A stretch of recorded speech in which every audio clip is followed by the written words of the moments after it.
Sim. Oi, Silvio, eu sou o Marcos, estou falando aqui de Floripa. Ô, seu Mar, um abração pra ti aí, cara. Tudo bem? Tudo bem. Eu tô aqui com a Beta aqui no Coisa, mas dando música. Que horas começa o programa? Já começou, já estamos no ar. Estás no ar. Tá falando ao vivo, seu Mar, tá falando ao vivo na rádio. Também aqui, já com a gente aqui.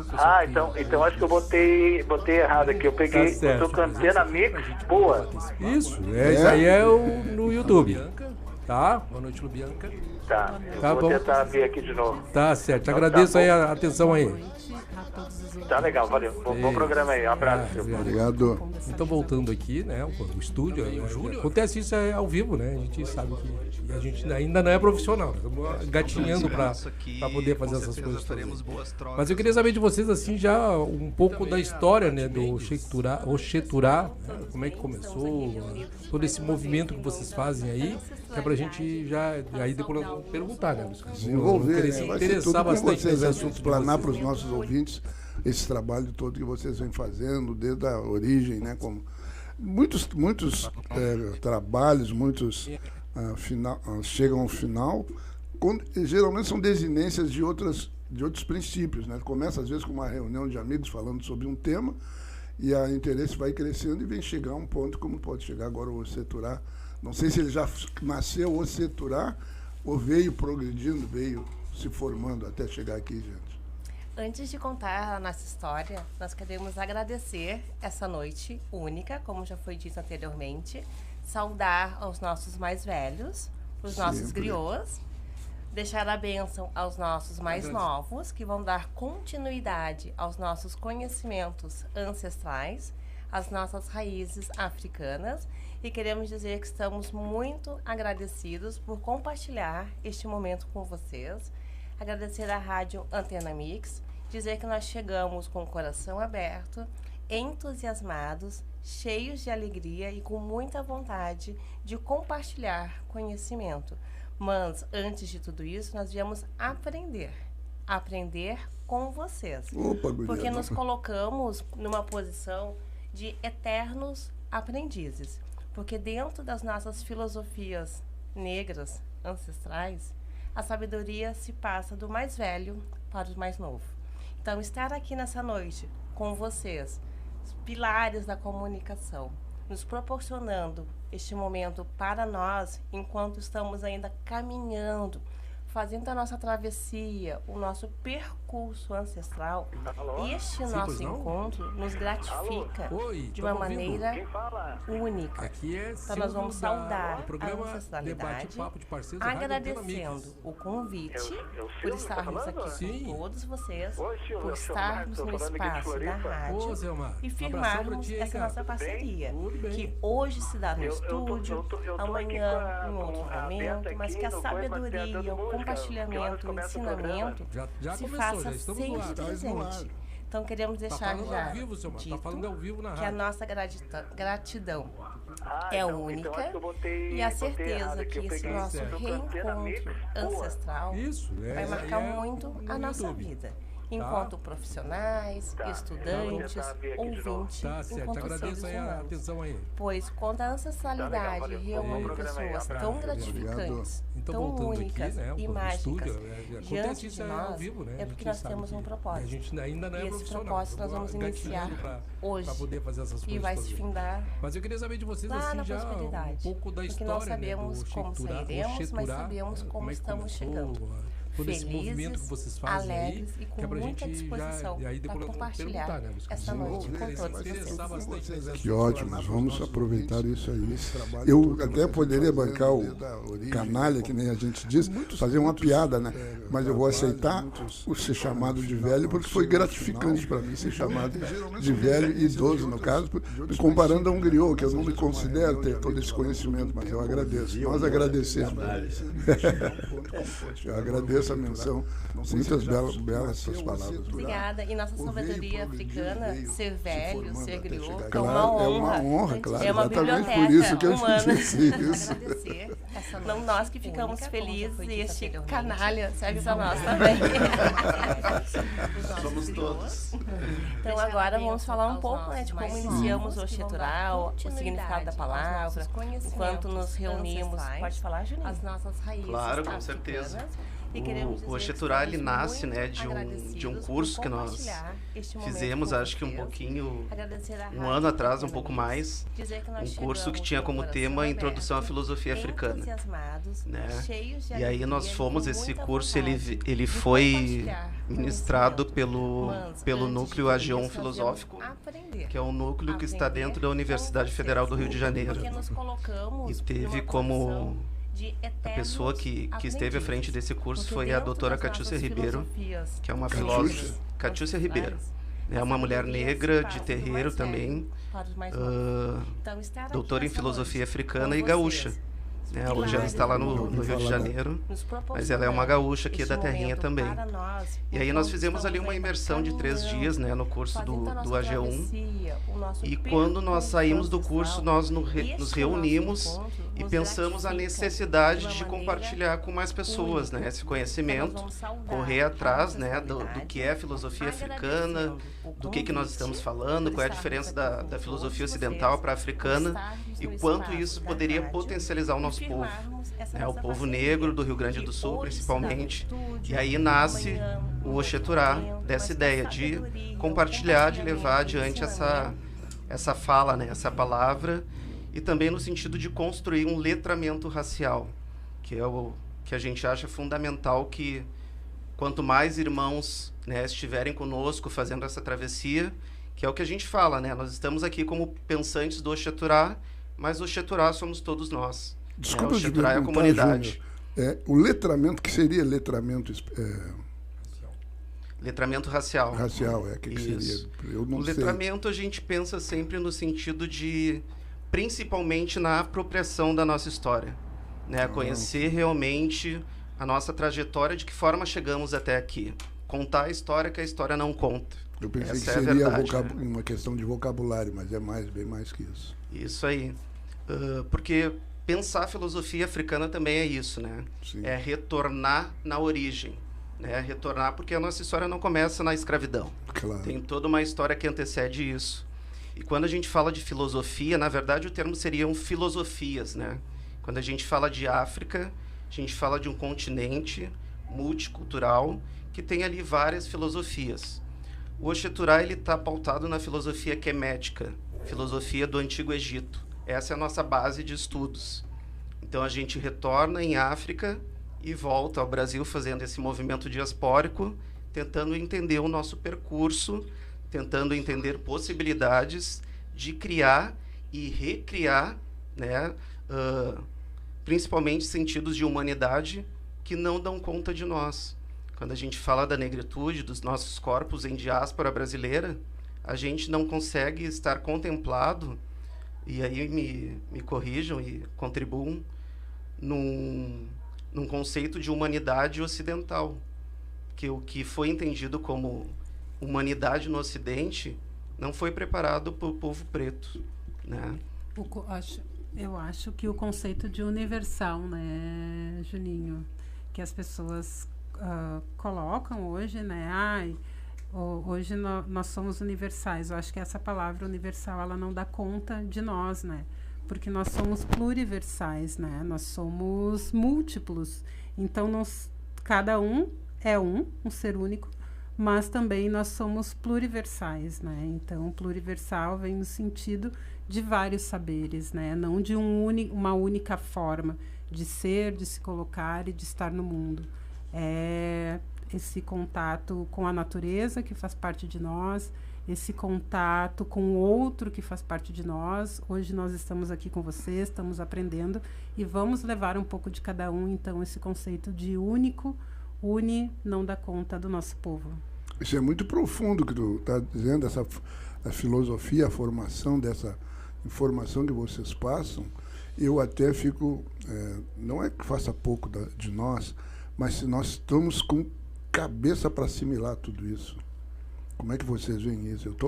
Eu acho bastante profundo. É profundo, realmente. Nós conhecemos isso. Sim, a ideia do Oxeturá, ela nasce muito assim no que a Lubianca trouxe, né?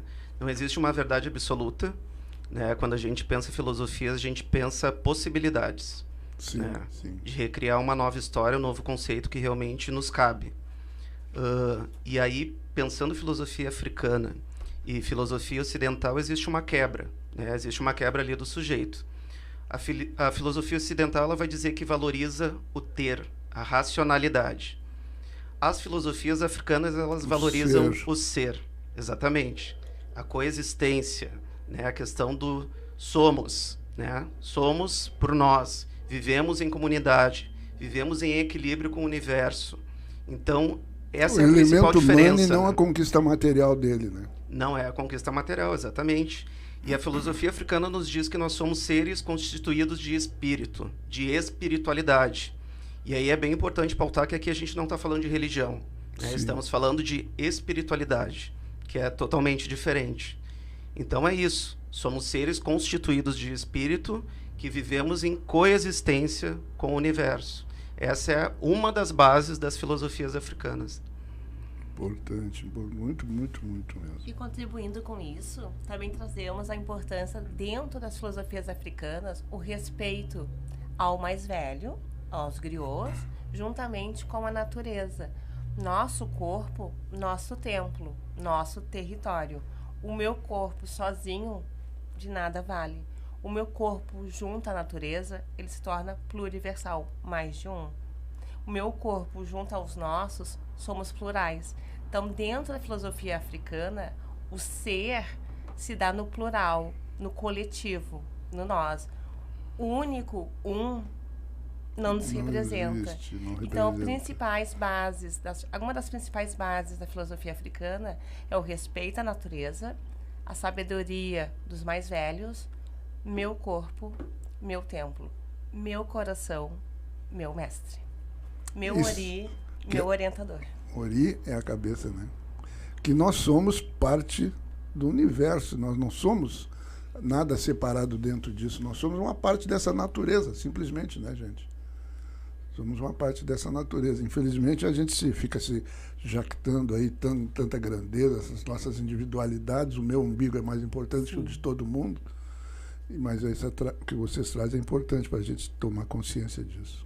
E importante também que o senhor falou, né? Perguntou, é muita coisa, sim, é muita coisa, né? É grande. Quando nós começamos essa imersão nos estudos da filosofia africana, a gente também pensou, né? Será que a gente vai dar conta? Onde é que nós estávamos que a gente não tinha esse conhecimento? Exato. Porque a gente vive aprendendo, a gente estuda, né? A gente busca aprender.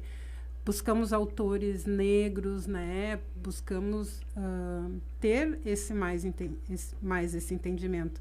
Mas o quanto é importante também a gente voltar, né, lá no nosso continente mãe, para que a gente consiga se conectar e dar conta de tudo isso, entender de onde nós viemos, entender que a filosofia foi feita pelo nosso povo, entender que a medicina foi criada pelo nosso povo, né? Maquiagem, tudo vem de África, né? E o quanto isso foi nos tirado, foi nos roubado, foi invisibilizado. Então, nós precisamos saber da onde a gente parte, né? Para a gente se entender, né? E tornar-se, né? Que a gente sempre fala no Oxeturá. Nós nos tornamos negros, nós não nascemos negros, né? Nós vamos nos tornando, tomando essa consciência e pegando para nós todos o legado do nosso povo. Então, o tornar-se, ele não é fácil, ele é dolorido, e em algum momento foi muito dolorido para nós também, mas nada melhor que o Senhor do Tempo, né? O Senhor do Tempo sabe de todas as coisas e vai nos dando a capacidade de entender e de mergulhar cada vez mais fundo na nossa história. Uma particularidade que tu falou, nós nos tornamos negros. Simplifica mais um pouco. Tem uma autora, Neuza Souza, que ela fala, né, que nós, na África, a gente não tinha essa questão de cor, sim, né? Claro, Quando viemos, nossos ancestrais fazem essa travessia, que é nos colocado a raça, né? A raça negra. Tá, então, nós nascemos, né, de pele negra, tudo, mas no ambiente nosso, no natural. nosso ambiente, no somos nosso... igual a qualquer outro. Isso, mas na medida que vamos vivendo, vem sido nos colocado, né, o racismo, no momento racismo que saímos estrutural. da África, né? Então, o momento que a África foi invadida também, né? Então, no momento que a gente toma essa consciência dessa diferenciação, da onde que nos colocaram raça negra, né? Porque a raça negra não é validada seu saber, Isso. a oralidade é invalidada. No momento que a gente torna para a África e olha para ela, então a gente toma essa consciência, a gente pega para si. Não, sim, eu sou negro, né? Eu tenho pertencimento, o meu povo vive em comunidade, nos aquilombamos. Então, é todo esse tornar-se, né? Certo, entendi. Tu falou uma coisa também que me chamou a atenção, Lubianca, que foi dolorido, né? Desculpe a minha ignorância, né? Mas em que sentido tu fala isso, que aí foi dolorido, ou que foi, como é que é, se conhecer quanto negro, é isso? Não, a transição, né? A saída da África que foi dolorida. Quando a gente fala, né, que não é fácil, que também causa dor esse tornar-se, é porque a gente vai se dando conta de todos os males e todas as injustiças que nosso povo sofreu ao longo do percurso, do tempo, né? lá dentro da própria África e depois trazido para fora. O quanto foi violento todo esse processo, né? A gente não encontra em livros nós temos a Tati aqui, mas nós não encontramos livros, não é nos apresentados na sala de aula, livros que realmente fala sobre essa travessia. Como é que era nos porões? Como é que eram nesses navios tumbeiros que vinham para cá? A gente não sabe disso. E quando tu pega um livro, né, de um autor preto que vai te trazer isso, não tem como a gente não sentir.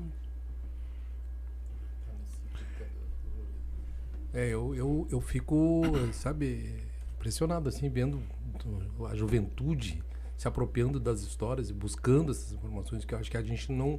No meu caso, assim, eu sempre cresci, né, desde pequeno, não tendo essa informação toda. Sim, ninguém nos chamou atenção sobre isso. Não tinha essa possibilidade. Né? A escola ensinava que os heróis eram todos brancos, né? Até hoje. Exato. O Canabarro que matou aquele monte de... Desculpa aí, telefone.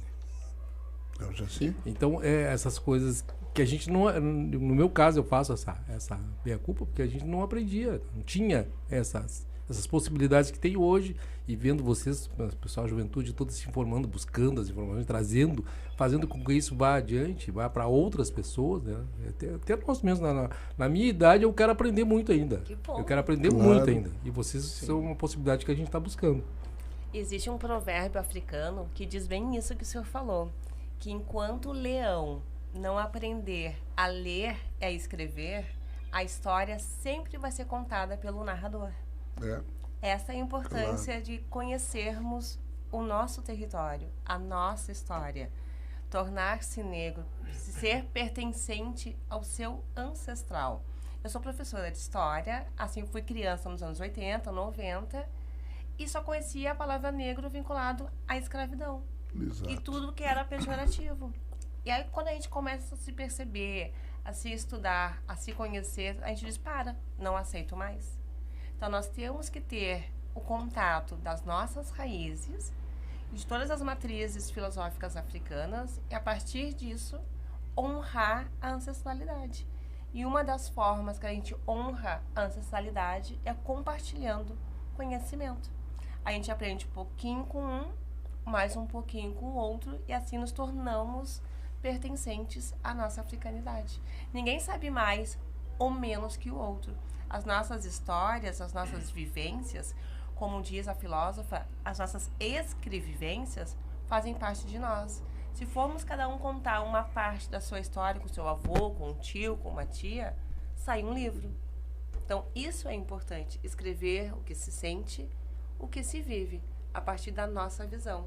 Não dos feitos heróicos, brancos, homens, elitistas, ricos, mas a partir da nossa visão, do nosso pertencimento. esse narcisismo europeu, da idolatria do corpo, da beleza, da estética, não nos pertence e não nos representa. Então, por isso a importância de saber. Nossos parâmetros são outros. Exatamente. Isso é legal. Eu queria registrar aqui a presença também do nosso colega Rogério, que é o 4º elemento, o 5º não entrou ainda. Vai chegando. Eu peço desculpas. Eu não sabia quantas pessoas viriam, como a gente conversou só com a Lubianca semana passada. Eu fiz todas as minhas postagens dizendo: nós vamos conversar com as meninas. Então, eu peço perdão aí. Tá desculpado. Entendi agora a tua desculpa. Tá desculpado. Mas eu estava prestando atenção no que vocês estavam falando quando eu estava chegando. E essa questão do resgate africano. Eu vou depois chegar na linguagem, que eu tenho muita bronca com isso, porque eu sempre digo que a nossa luta ela é mais do que justa, ela é necessária, né, até para se desfazer certos mitos, mas nós estamos numa encruzilhada. A gente, infelizmente, os grupos que lutam pró-negro, pró-LGBTQIA+, pró-periferia, essas lutas, infelizmente, hoje estão abraçadas por partidos políticos. Então, quando alguém sobe a tribuna e fala em nosso nome, muitas vezes a gente é criticado. Então, a gente tem que saber absorver esse golpe e aproveitar nas políticas públicas e lá, e a gente conversou com a Libianca semana passada sobre isso, contar a nossa história do nosso jeito, mas não só para nós. O Silvio falou, e o tio também, com muita propriedade, porque a gente ouve o nosso passado de uma maneira, não do nosso lado, pessoal, e não da nossa visão. Boa tarde. Mas a gente tem que contar a nosso lado, a nossa visão e a nossa razão. Para as apresentações da Semana da Restinga de amanhã, não é negro. De sábado porque e de domingo, enquanto a gente não falar para esse pessoal, vai estar show de bola. Então pega a tua família, história, pega o pessoal todo aí, vem para cá, ó. A gente quer cada vez mais de primeira qualidade. Tá? Vai aparecer sempre essa história do tal mimimi. Da Semana da Restinga. E o porquê que eu digo que a gente não tem que ter cuidado com essa questão da partidarização pega a tua família. Da luta, por exemplo. Hoje em dia é meio que pecado falar algumas coisas com negro, né? E uma das palavras que eu pessoalmente, assim, eu não sou professor de português, não sou alguma pessoa com um grande saber literário, né? Mas, por exemplo, a gente vive na bronca da palavra denegrir, né?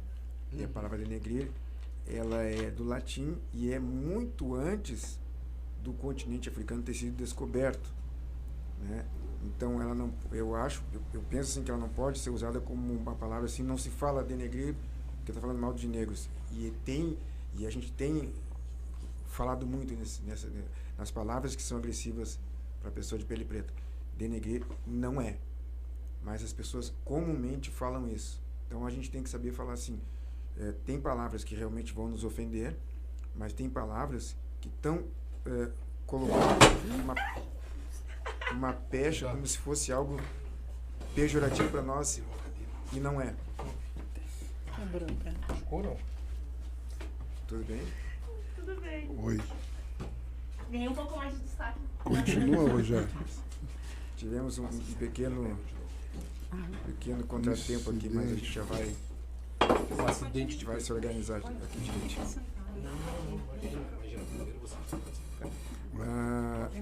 Sobre a questão do resgate, né, que as pessoas muitas vezes não sabem como fazer o resgate.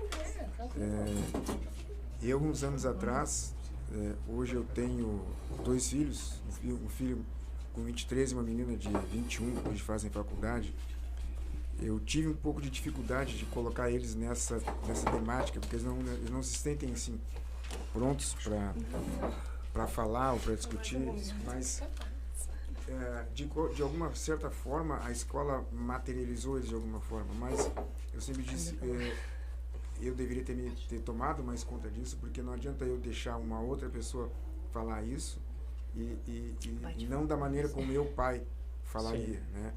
Porque tem a questão assim da gente falar das nossas experiências, da nossa história, que eu sempre digo que a gente tem que parar com essa história. Eu fico bronco, tem uma bronca da história da oralidade. A gente tem que parar de ser oral e tem que começar a ser digital. Nós estamos em 2022, com as portas de 2023, ainda com esse discurso de que nós temos uma tradição oral. Beleza, nós temos uma tradição oral, mas ela tem que começar a ser registrada.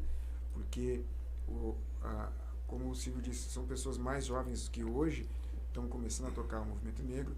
Muitas estão se apoderando da história, muitas estão se apoderando, inclusive agora, dos movimentos comerciais que o negro tem que ter. Hoje em dia se fala muito do afroempreendedorismo, do black money, mas isso não está ainda de uma maneira, ou não está ainda de um acesso a todos, né? Se tem essa dificuldade. Obviamente que a gente sabe que a nossa história ela é feita de muitos conflitos, poucas ajudas e raríssimas conquistas. E mesmo assim, nem sempre elas são permanentes. Mas, de alguma forma, a gente tem que tentar fazer um resgate. E eu fiz um resgate, começando pelo meu filho, e depois terminei na minha origem também, no nome. A gente tem, e eu com certeza vocês devem saber essa história, que a gente não tem como saber a nossa origem, né, porque os nossos documentos foram queimados lá e no final da escravidão. E há pouco tempo eu vendo um vídeo, também não tinha total desconhecimento disso, do Eduardo Bueno, que ele disse que foi ruim, mas também não foi tão ruim assim ter queimado os nossos documentos. Por quê? Porque os senhores escravos estavam ávidos por uma indenização. E tu imagina se eles têm aquela documentação toda à disposição, ou seja, eles trouxeram as pessoas para cá, as escravizaram e ainda seriam indenizados por lhes dar liberdade, por lhes deixarem sair das fazendas, né? Até depois eles começaram a criar mecanismos, né, leis para que os negros não se afastassem muito e ficassem independentes, como é hoje ainda, né?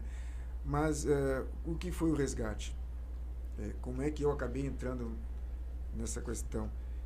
Quando a minha esposa estava grávida, a gente queria fazer uma homenagem, queria recuperar assim, um pouco da nossa africanidade e resolvemos dar um nome africano para o nosso filho.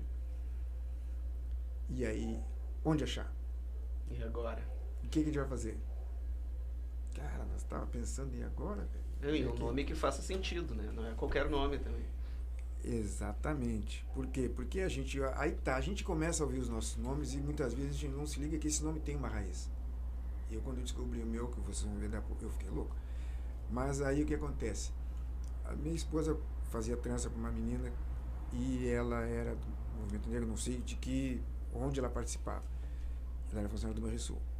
E ela estava grávida e a minha esposa resolveu dar o nome do filho dela para o nosso filho. Mas nesse meio tempo eu fiz uma pesquisa, eu enviei uma carta, olha o que eu fiz, eu enviei uma carta aqui para a Rádio Princesa para falar com um comunicador na época, por um desses mistérios que acontece só no nosso Brasil. A minha carta foi parar aqui para João Pessoa, em Porto Alegre, foi parar em São Paulo, na João Pessoa. E um cara lá recebeu a carta, leu, fez uma pesquisa e ainda disse aliás, a minha irmã que fez essa carta, disse que se não tivesse alguém para assumir o filho da amiga dela, ele ia assumir. Que bacana, arrumei até um pai para o meu filho. Mas nesse meio tempo, essa nossa amiga nos deu vários livros com contos africanos e tudo, e minha esposa leu vários, e tem até um que era um livro de nomes africanos, só nomes. E a minha esposa não gostou de nenhum. E eu achei lindo o sobrenome Sony. Eu queria batizar ele com Sony. Cheguei a pensar em Christian, porque ele estava no Inter na época, e a minha esposa disse: passa, esse cara jogar no Grêmio um dia vai ficar ruim para mim. Graças a Deus ela me deu, ela teve razão e eu não fiz isso. E aí então ela decidiu que ia dar o nome do menino, dessa amiga dela, para ele. Vinier. Lindo. Criança bem-vinda, que é o significado. Muito lindo. Um nome muito bonito. Até hoje, quando eu falo o nome dos meus filhos, todo mundo pergunta, né, o significado, todo mundo acha interessante, todo mundo adora. E eu me sinto orgulhoso, né? E depois entramos num quebra-cabeça pior ainda, porque ela engravidou de novo e nós tínhamos que dar um nome para a menina. E aí ela detestou todos os nomes, ela não achava nenhum interessante. E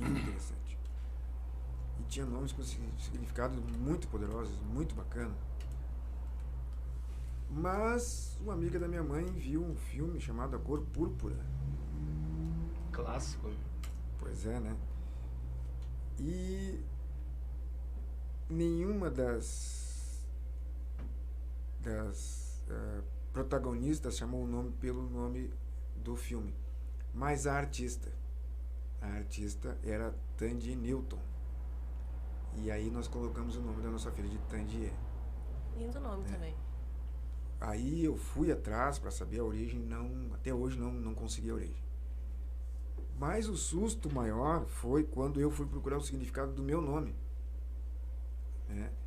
Que meu nome é Rogério, bom português, né? Todo mundo lê com facilidade, e eu, de ver Ruggieri, italiano, eu achei, bom, tá, é latim, alguma coisa assim, ok.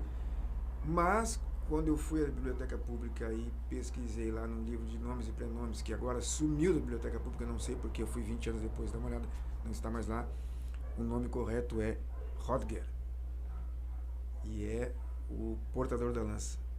Portador do quê? Da lança. É o nome bávaro, alemão. Entende? Então eu tomei um susto muito grande em saber que eu tinha um nome tão diferente da minha origem. Né? Mas foi uma maneira de eu conhecer um pouco mais até sobre a minha personalidade, talvez um pouco mais sobre mim mesmo. E eu acho assim, super interessante a gente fazer essa imersão no que a gente tem, assim, a gente procurar o nosso nome.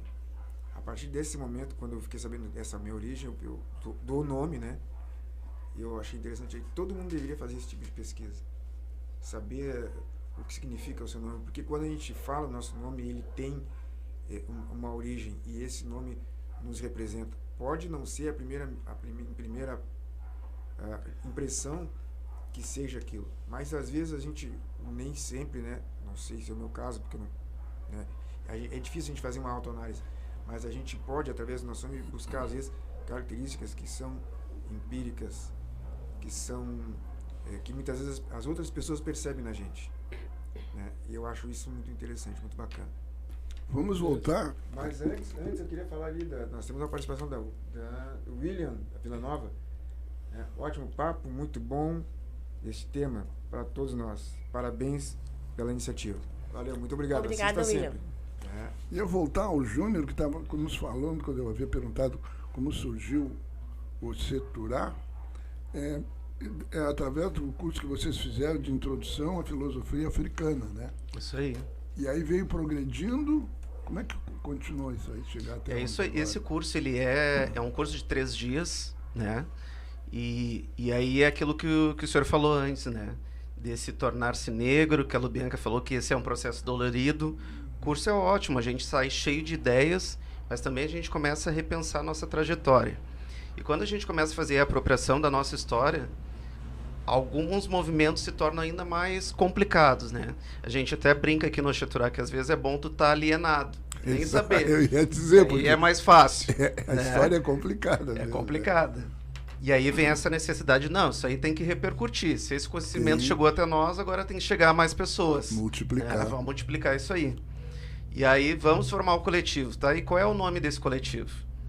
Aí pensamos o nome, pensamos outro, e a Lubianca trouxe esse nome, Oxeturá, que aí já vem a primeira provocação do grupo, né, do coletivo.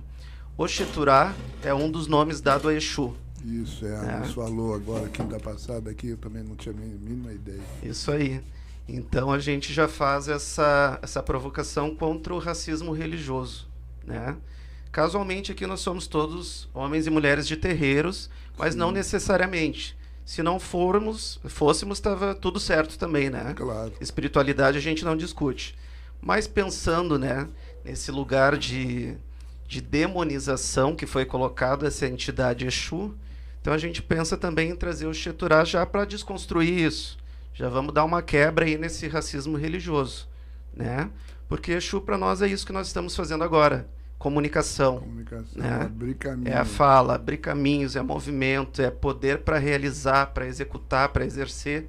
Então a Cheturá já vem trazendo essa provocação aí contra o racismo religioso. Tem 1 ano? Tem. Eu sou ruim de data. Tem 1 ano e meio. 1 ano e meio. 1 ano e meio. Beleza, parabéns a vocês pelo trabalho, pela essa dedicação a uma temática tão complexa, né, que é a que vocês abraçaram. Acho que nós nos reunimos antes, né? Eu acho que no forte da pandemia, onde a gente fez os cursos. Todo mundo em casa, né? Só podia estudar mesmo. Sentimos a necessidade de estudar e de se aprofundar. Então, no início, também era um grupo de estudos, né? E daí onde partiu a necessidade da gente multiplicar e compartilhar com mais pessoas esses saberes, né? Eu tinha perguntado para ti na quinta-feira, né? Vocês estavam levando esse conhecimento aonde? A escolas? Tu me disseste que já fizeram em alguma escola? Isso, nós já ministramos 2 cursos, né? Nós abrimos na pandemia, então, 2 cursos, né? Primeiramente para dentro das nossas casas de religião. Para que nossos irmãos tomassem conhecimento do ser, que nós coexistimos a partir do coração, que é o mais importante para a gente poder ouvir esse coração. Entender a essência da religião em si, né? Não aquela coisa que tu entra, pegou daquela maneira, tu não sabe nada da história, ninguém fala mesmo. Tem, como é que chama? Agora me faltou o termo. Ensinamento, né? Tem um termo aí que o pessoal usa, não me faltou agora. O ensinamento sobre o assunto, as terreiras não fazem. Né? Casas espíritas ainda fazem, né? Mas as de Umbanda eu não sei que façam, não sei de nenhuma que faz um ensinamento, fazer esse trabalho que vocês vão levar lá. Seria isso aí que as terreiras deveriam estar dando aos seus médiuns, né? Um conhecimento a respeito daquilo que eles representam, daquilo que eles estão fazendo. A nossa intenção foi porque a gente se viu muito nesse lugar, né? Dentro das filosofias africanas. Então, tudo que a gente vai olhar para capoeira, para a escola de samba, para uma roda de samba, para os terreiros, a gente encontra a nossa filosofia. Desde o momento que nós estamos dentro de algum desses espaços, né, que os nossos filhos estão e que todos cuidam dessa criança. Então, isso é filosofia.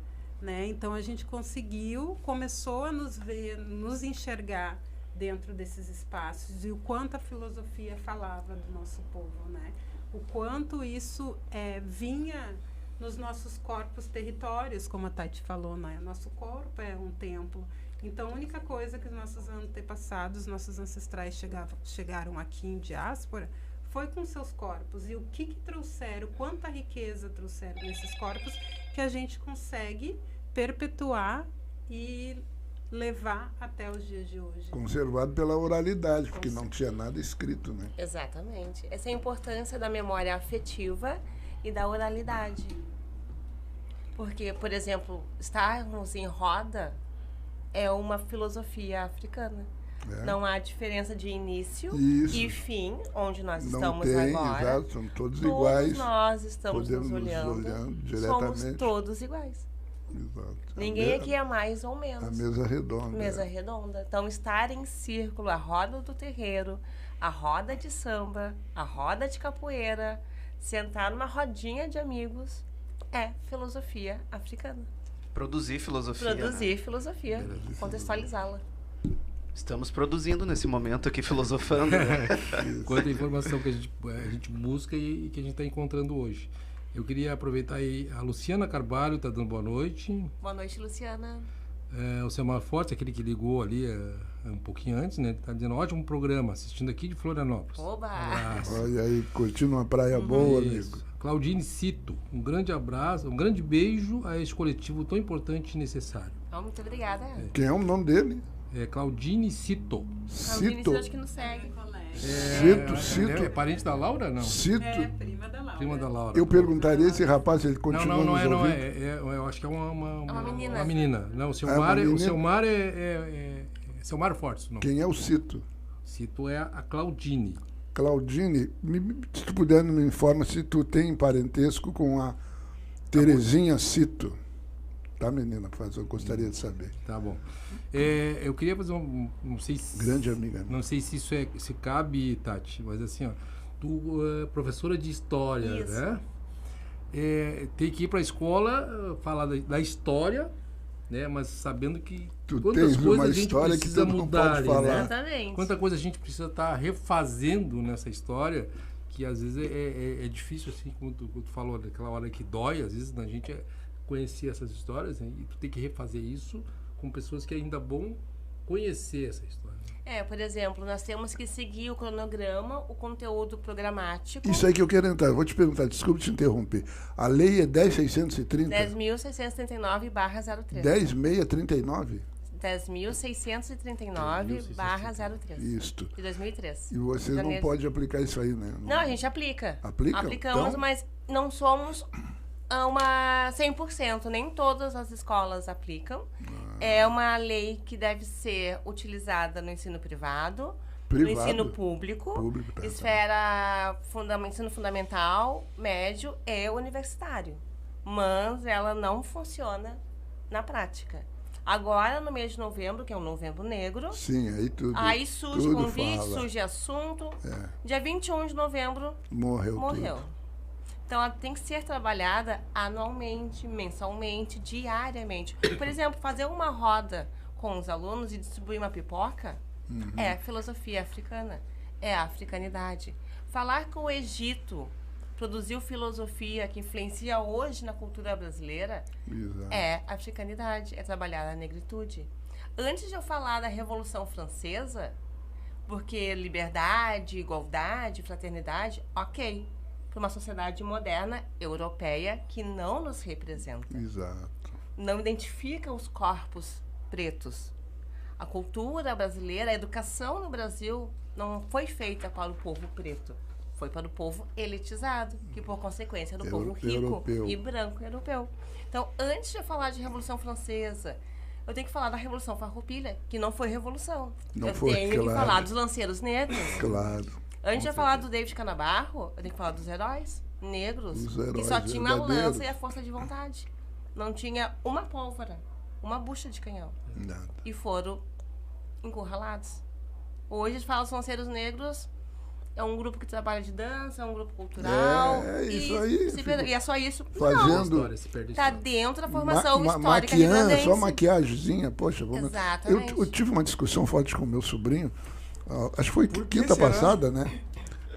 Sobre a respeito da lei. Ele me disse que a lei, deixa eu ver se eu não vou me enganar, que a lei não é praticamente executada mais por causa dos professores. É que a maioria dos professores diz assim, mas eu não tenho material. Vai ter que pesquisar? Vai ter que correr atrás. Não há uma instituição que cobre se a lei está sendo aplicada ou não. E eu disse para ele que, independente disso, a culpa é da gestão maior, lá em cima, governo, secretário de educação, que tem que ser cobrado. Os professores podem reagir negativamente, mas se o superior não se posiciona, vai ficar assim a vida inteira. Exatamente. Mas talvez o questionamento seja, existe interesse em colocar essa história, existe, né? A gente sabe empoderar o nosso povo? Será que a intenção é essa? Qual é a repercussão que vai ter isso, né? E o racismo estrutural e as bases que estruturam o racismo, que se modifica, que se molda em várias esferas. Não dar conhecimento histórico africano, bem o que o Rogério falou. Tu não tem a tua identidade, tu não tem o teu pertencimento. E tu não sabendo quem tu és, a qual cultura tu pertence, tu não é nada. Qualquer povo sem cultura é fácil de ser dominado. Exatamente. Tu não sabe a tua origem religiosa, a questão da fala, da oralidade, os teus conceitos sociais, políticos e culturais, tu só segue o prumo. Claro. Tu não vive, tu só existe. Não sabe o valor da tua raça. Exatamente. Tu não valoriza uma roda de samba, tu não valoriza uma pessoa mais velha. Isso. Só para a Dessa Casa está mandando uma boa noite para as meninas e meninas. Nossa amiga. Quanta informação importante. A Claudine Cinto diz o seguinte: Terezinha é minha avó. Tá. Fabiana Costa, boa noite. Bate-papo extremamente necessário. Obrigada, Gurias. Um abraço para a avó, diz para ela que é o Oliveira. O Oliveira, colega dela, de trabalho no Jockey Club. Faz tempo aí no Jockey, eu era criança ainda. Faz tempo. Eu não dava trabalho ainda.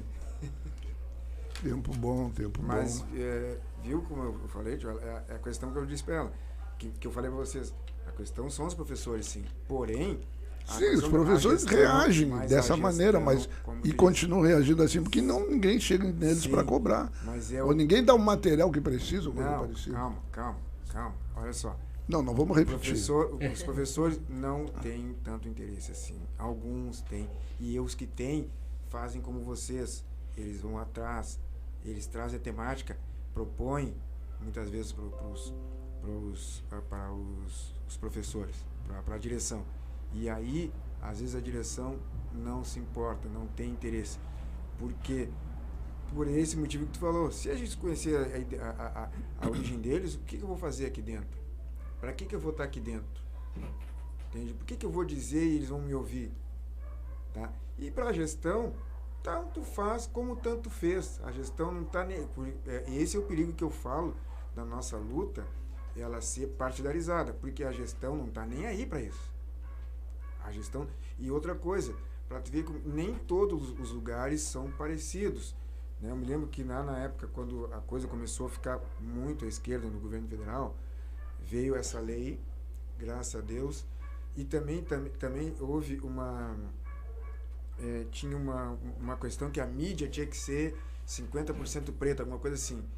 Tá? O estado do Rio de Janeiro, Salvador, obedece à lei. O Rio Grande do Sul não obedece. O que tinha que ser 50%? As mídias. Tipo, você vai fazer uma propaganda, tem que ter um grupo de branco, tem que ter pelo menos um preto. Entende? Vai fazer um outdoor de qualquer coisa, faz um outdoor com preto, faz um outdoor com branco, ou faz os dois juntos. Entende? A mídia, para a pessoa ser vista. Eu, na época, eu me lembro que eu discutia muito com o meu irmão do meio, o André, e ele que me falou isso aí, e nós sabíamos assim, o Rio de Janeiro fazia, Salvador, Bahia fazia, São Paulo cumpre, o Rio Grande do Sul não cumpre. Estado europeu do Rio Grande do Sul. E detalhe, era um estado que também era governado por partidos que eram mais próximos do que estava no governo federal, cara. Então, ou seja, e agora eu vou falar uma coisa assim que eu não deveria falar. Olha a militância. Porque a pessoa, não, porque tem isso, eu fico irritado, profundamente irritado. Uma pessoa que não está mais aqui, infelizmente, né, e eu vivo tentando trazer o irmão dessa pessoa aqui, que fez um trabalho voluntário lá na fase, que trabalhou na fase. Sim. Né? FEBEM, aí na época. E essa menina fez trabalho com os internos. E ela a primeira coisa que ela disse assim, olha, para a diretoria, gente, tira o PM da frente ali. O que é? Quando ela fazia trabalho naquela FEBEM ali da Padre Cacique ali. Sim. E ela disse que na época ela dava aula com o PM na porta. Com o quê? PM? PM, pé de porco. Ah. E ela disse que pediu para tirarem. E ela disse, não, mas tu vai te arriscar. Não, mas se o cara não tiver confiança em mim, como é que eu vou ensinar alguma coisa para eles? E a direção dizia para ela assim, ó, nem perde teu tempo. Esse pessoal não tem jeito. É por isso que eu estou dizendo para ti, não adianta ter a lei. A gestão, muitas vezes, não tem interesse. Foi o que eu falei outro dia, cara. Tem que criar política para fazer isso funcionar. Pode ser que começando a entrar negros no parlamento, a gente consiga juntar força para criar alguma lei, alguma coisa que faça isso ser cumprido. O processo é lento. Agora, depois de não sei quantos anos, estão entrando negros no parlamento, né? Vereadores, agora já tem deputados. É uma maneira. E aqui no Rio Grande do Sul é mais difícil de qualquer lugar no Brasil, eu acredito.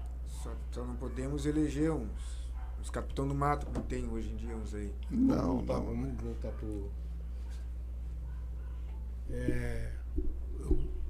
A Tati é professora. O Júnior? Eu sou assistente social e atuo na área da saúde. E a Ana Bianca? Eu sou educadora social e estudante de psicologia. Nessas áreas todas, para assistente social, talvez seja da mais difícil, né? Porque a gente lida o dia todo com vários problemas, principalmente agora, né? O que vocês encontram de mais dificuldade assim, para desenvolver esse trabalho que vocês fazem do coletivo? Trazer essa ideia do coletivo para nossa vida profissional é difícil, né? Porque aí a gente está falando de... Eu atuo na área privada, né? Na área da saúde, mas empresa privada. Aí o senhor imagina a dificuldade, né? De colocar a nossa verdade, a nossa fala e colocar o nosso povo num lugar de destaque, né? E fazer que realmente a nossa fala prevaleça, né? De certa forma, a gente tem que estar sempre se provando todo dia e ainda hoje a gente parece que tem aquele sentido assim que a nossa fala sempre tem que ser validada por um corpo branco, né? Como se nós não soubéssemos e não produzíssemos conhecimento. Então, respondendo essa pergunta, acho que essa é a principal dificuldade. A minha dificuldade, ela se encontra para quebrar o paradigma e os estereótipos históricos. Por exemplo, se eu vou trabalhar lanceiros negros, se eu vou trabalhar a conjuração baiana, se eu vou trabalhar a revolução do Haiti, se eu vou trabalhar o continente africano, os alunos perguntam, mas para que isso, senhora? A senhora trabalha isso só porque a senhora é negra? Quando que, na verdade, é uma história pertencente a todos nós. Não por eu ser negra que eu vou trabalhar as questões africanas. Não por eu ser de axé que eu vou trabalhar as questões de espiritualidade africana. É uma questão de direito, de conhecimento histórico. Tu tem que conhecer, por obrigação, a tua história. Então, quebrar esses paradigmas é bem difícil. Por exemplo, eu vou trabalhar a questão da Revolução do Haiti, Domingo Sangrento, e ela não é cobrada no vestibular. Então, eu vou trabalhar conteúdos que o aluno não é cobrado no concurso, não é cobrado no vestibular, e o aluno pergunta, para que eu vou usar? Onde é que eu vou usar? Então, a gente tem que fazer todo um resgate de identidade e de valorização africana para o aluno perceber que o conteúdo é importante, que a diversidade existe, que a pluralidade faz parte de nós. E assim como a gente estuda o continente asiático, o continente europeu, temos que estudar o continente africano. E a África não é mazela, não é cólera, não é pobreza. É muito mais do que isso. A Mãe África é uma das formações culturais do mundo. Quando a Lúbia começou a falar da arquitetura, da medicina, das questões sociais, das divisões políticas, das questões espirituais, tudo isso é pertencente a nós e tem que ser trabalhado de uma forma natural, não imposta, não decorativa, não só em novembro. Então, a minha dificuldade é quebrar esses estereótipos e o paradigma da história, abre aspas, tradicional. Bom. Tu fala importante, tem outro também, que é a contribuição da matemática também, que é muito grande, também da filosofia. E como tu falaste, assim como talvez não seja interessante para alguns não saber nossa história, por que a gente tem que saber a história da Europa? Né? Ela nos agrega alguma coisa? Não, é só conhecimento, é coisa para encher a cabeça, é coisa para estar colocando no nosso cérebro. E que ninguém vai te perguntar nunca também, né? Talvez tu responda numa prova, numa admissão, um concurso, mas é só para aquele momento. Então, a nossa história também tem que ser passada também, porque é conhecimento, e conhecimento não ocupa espaço. O conhecimento, depois que ele é absorvido pelo cérebro, ele está lá e pode contribuir para a nossa vida, para a vida de outros, quando a gente começa a trabalhar esse conhecimento. Eu acho que deveria ser essa a justificativa, para se poder fazer isso. A minha dificuldade, né, também acho que é quebrar os paradigmas aí. No momento, eu sou estudante de psicologia e a todo momento eu preciso estar buscando e levando para dentro da academia e mostrando as teorias dos pensadores pretos, né? Tem um grande autor, o Frantz Fanon, que vai pensar a nossa subjetividade. Então, sou educadora social, né? E também levar os nossos valores civilizatórios para as famílias, né? No espaço onde eu estou, de ter que procurar um vídeo para passar para as famílias que fala do Ubuntu, eu poder fazer a equipe refletir. Por que mostrar uma pessoa branca falando sobre o Ubuntu, se essa é uma filosofia nossa? A gente poder refletir que, então, que é nosso, nós contamos. O nosso povo conta. Hoje tem o YouTube, tem vários canais que a gente consegue resgatar o nosso povo. Então, eu acho que é um desafio, todos os dias, a gente não deixar nenhum não negro, nenhuma pessoa não negra, contar a nossa história, de qualquer forma que ela seja por vídeo, seja para conversar com as famílias que nós atendemos, seja dentro da academia, poder fazer um paralelo. Tem esse autor que vai falar sobre isso, mas também tem esse autor que vai falar sobre isso e está apresentando para os professores, né, e para os colegas que eu trabalho, que também tem outros autores que vão perceber o mundo de uma outra forma e vão falar da nossa subjetividade, né? Então, eu trabalho em comunidade, e como que eu vou entender essa comunidade? Eu não vou entender a partir de um pensador, de um autor branco. Eu vou precisar procurar os meus, que vai falar sobre os nossos modos de viver, para entender por que que a vizinha cuida do filho da vizinha, por que que os filhos, né, por que que a comunidade tem dentro de um terreno, tem a casa da mãe, da filha, da avó. Isso é nosso, pertencente à terra, é nossa. E a importância da gente ter a terra e de viver em comunidade. Então, todos os dias a gente tem que fazer esse exercício de olhar para nós, nos sulhear nosso pensamento, nos conectar com o que é nosso para poder fazer esse movimento. Eu estava ouvindo tu falar, eu estava me lembrando que o ano passado, eu não em nome da Frente Negra, mas eu procurei uma escola para dar uma palestra sobre essa questão do 13 de maio ao 20 de novembro. E eu não fui dar palestra para simplesmente adolescente, foram para professores que estavam se formando no Instituto de Educação Flores da Cunha, que é uma conhecida escola de formação de profissionais, de mão de obra capacitada, e que no máximo esse ano vai perder as séries iniciais, que é uma determinação federal, que as séries iniciais têm que ser com o município. Bom, isso é outra questão. Depois que eu saí da TEL, eu não sabia o impacto do que eu tinha feito. 2 dias depois, a minha esposa chega em casa e diz assim: olha, eles estão abobados, porque eles estão sabendo de coisas que eles nunca tinham ouvido falar. E tinha gente. Tua esposa trabalhava lá, né? Isso. E tinha gente ali com mais de 40 anos de magistério. Mas é aquela coisa assim, ó, nunca foi dada a oportunidade para conhecer, ou nunca tiveram interesse em conhecer, né? Então, hoje, os cursos de formação de professores estão muito na técnica. Na técnica para tu dar, para ser didático. Na técnica, agora, de acolhimento ao aluno. Mas tratando eles como se fossem a mesma coisa, a mesma origem, sim, as mesmas pessoas, como você diz, os mesmos corpos. E não é. E não é, é diferente. São diferentes. É diferente. Muitas vezes, o que afeta um de uma forma, não vai ser a mesma forma como vai ser afetado o outro. E isso faz diferença quando as pessoas estão em grupo e custam muitas vezes para se reconhecer. Beleza. A Claudine Cito, ela diz o seguinte: pode deixar que ela vai dar o abraço lá para a avó dela. Obrigado, guriazinho, obrigado. A Vera Limonge, parabéns pelo resgate da cultura africana, e é importante passar da oralidade para a escrita, porque com o tempo se perde esta linda história. Verdade. Tá? A Luciana Carvalho diz o seguinte: a bancada negra do RS me representa. A mim também. A mim também. Vamos chamar o Jaci aí um pouquinho. O Jaci tá na linha? Alô, Jaci? Tem que ligar para ele, eu acredito. Já foi ligado, ele estava ali. Já ligou? Jaci, alô, Jaci? É o nosso quinto elemento. Acho que ele foi tomar uma água. Deve ter caído a ligação, então. Deve ter caído.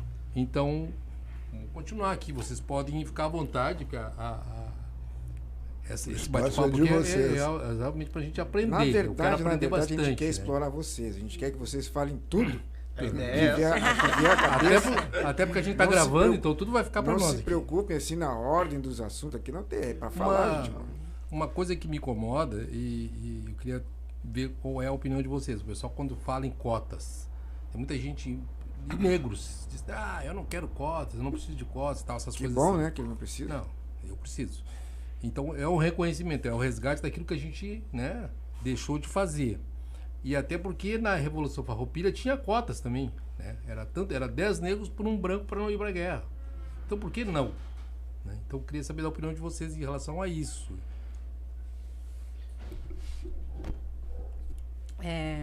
Cotas é um assunto bem delicado, né?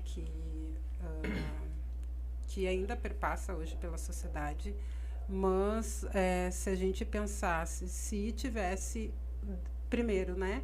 Desde o tempo quando os negros foram libertos, já existia cotas, né? Tinha a lei de cotas, que quando os europeus vieram para o Brasil, já vieram com terras garantidas. Tinha uma lei que não podia... Tira o microfone, que os negros não podiam estudar, só filhos de latifundiários.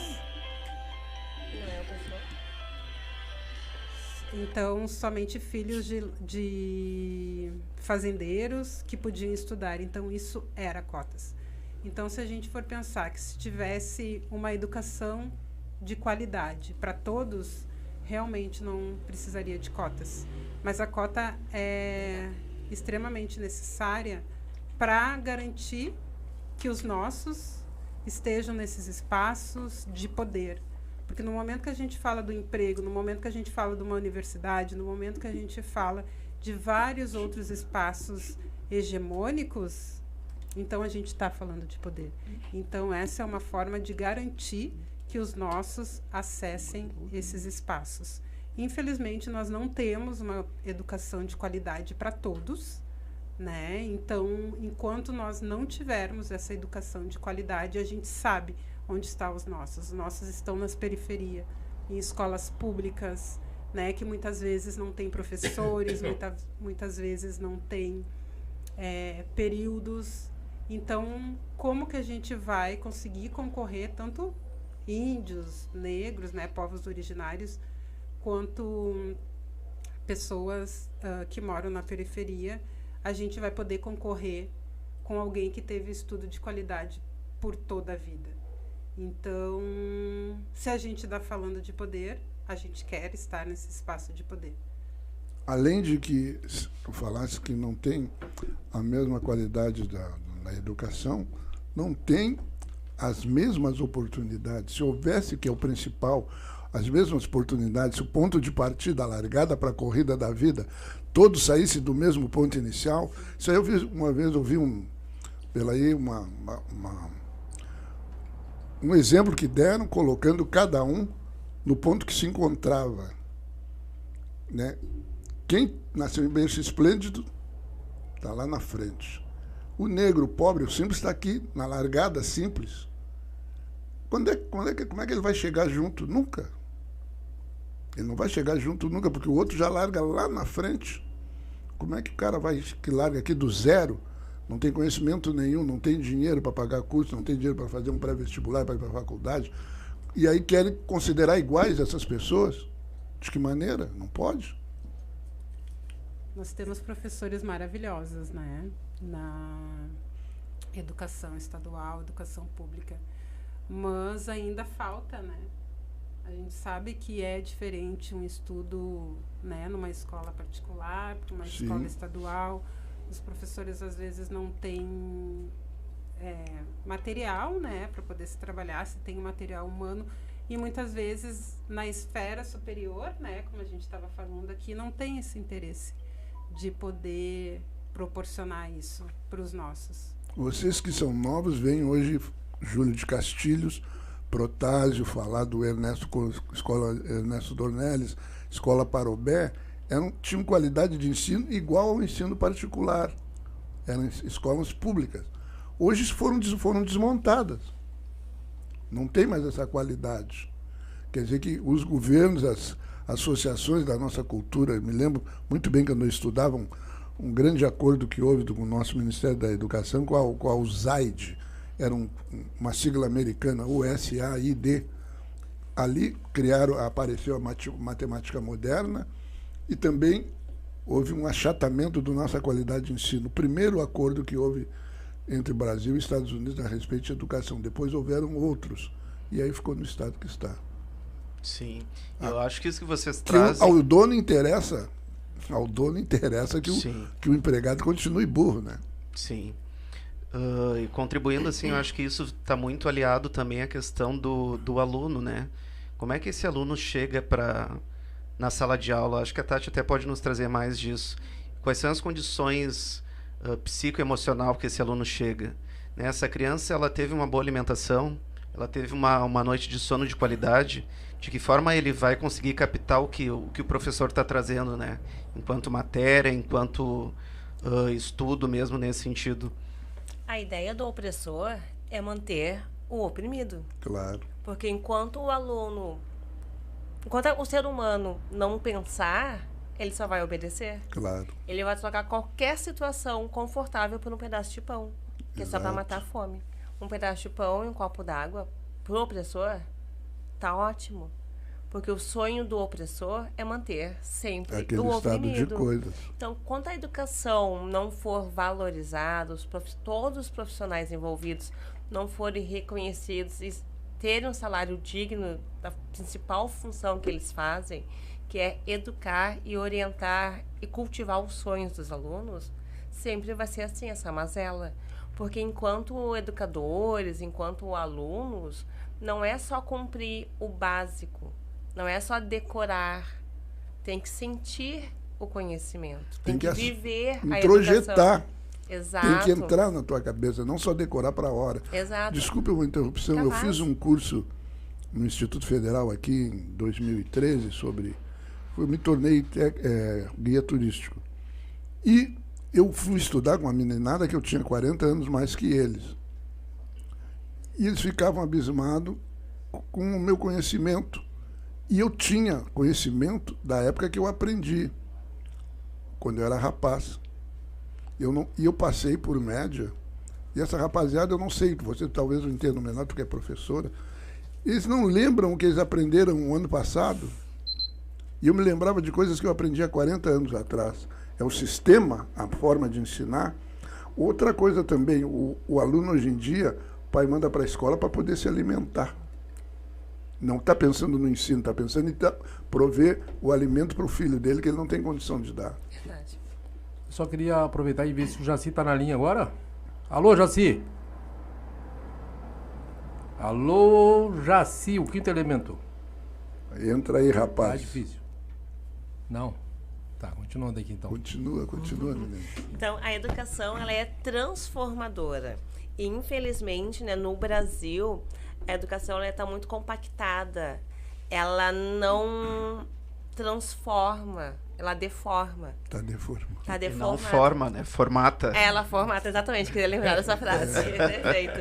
Então, essa é uma das questões, porque somos, né, a classe considerada não elitista, a maioria. Então, quanto menos pensarmos, melhor para o governo. Porque o governo não está... Alguns governos, principalmente o que estava no momento, né, vigente do governo federal, não está interessado em nós.